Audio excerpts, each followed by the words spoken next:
आज की वीडियो को देखकर हम ये समझ पाएंगे कि हमारा आज्ञा चक्र कितना एक्टिव हुआ है, क्योंकि आज्ञा चक्र के एक्टिवेशन को भी हम स्टेज में डिवाइड करके समझते हैं। फर्स्ट स्टेज में है, सेकंड में है कि थर्ड में है।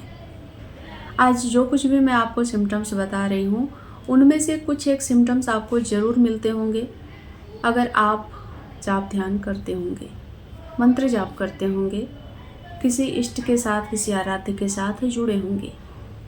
क्योंकि जब हम जाप ध्यान करते हैं ना, तो उसका समझिए कि फल स्वरूप उस मंत्र के देवता की ब्लेसिंग होती है, जो हमारे आज्ञा चक्र को एक्टिव करने में मदद करती है।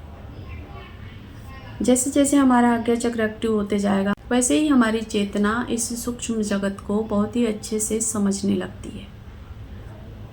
तो चलिए एक एक सिम्टम्स को समझते हैं। पहला जो स्टेज होता है, उसमें इंसान को कलर्स दिखाई देते हैं, जैसे कि आप सबको दिखाई देते होंगे। जब आप ध्यान में बैठते होंगे तो अलग अलग कलर दिखाई देते होंगे। कभी कभी आपको एक दरवाज़ा दिखाई देता होगा। कितने लोगों को दरवाज़ा दिखाई देता है, इसका भी एक अलग रहस्य है। इस पर एक अलग से वीडियो बनेगी, दरवाज़ा क्यों दिखाई देता है। उसके बाद कुछ परछाइयाँ भी दिखाई देने लगती हैं, आकृतियाँ दिखाई देने लगती हैं, कुछ सिंबल्स दिखाई देते हैं, जो कि देवी देवता के अस्त्र शस्त्र से जुड़े हुए सिंबल्स हो सकते हैं, या फिर कुछ ऐसे सिंबल्स होते हैं जो कि हम इस दुनिया में नहीं देखते हैं, या फिर कभी देखे होते हैं पर उसको प्रत्यक्ष नहीं देखा होता है। कहीं टीवी में देख लिया, कहीं न्यूज़पेपर में देख लिया, किसी ने बताया तो सुन लिया। इस तरह के सिंबल्स आपको दिखाई दे सकते हैं।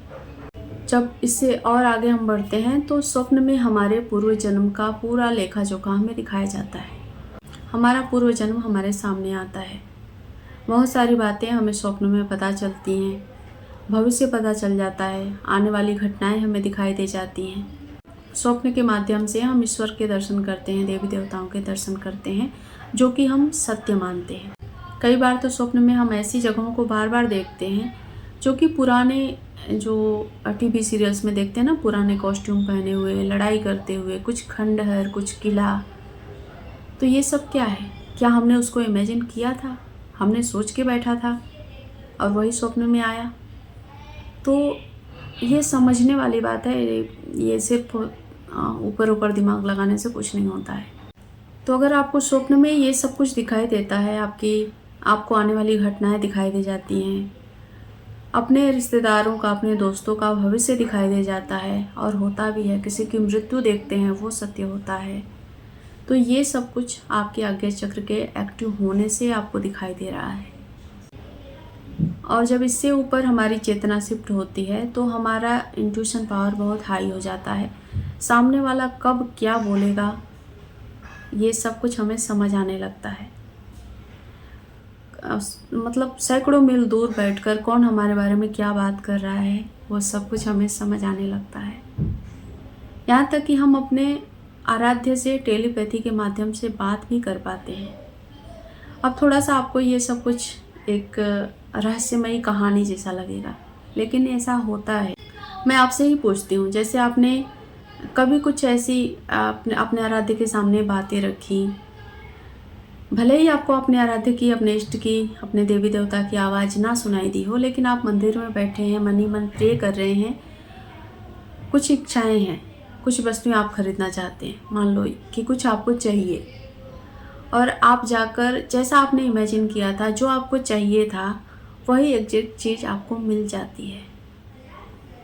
और जब ये चेतना और हाई लेवल पर जाती है ना, तो बहुत सारी बातें होती हैं जो रोज़ की रोज़ आपके सामने आने लगती है, और इसी के द्वारा लोग वशीकरण कर पाते हैं।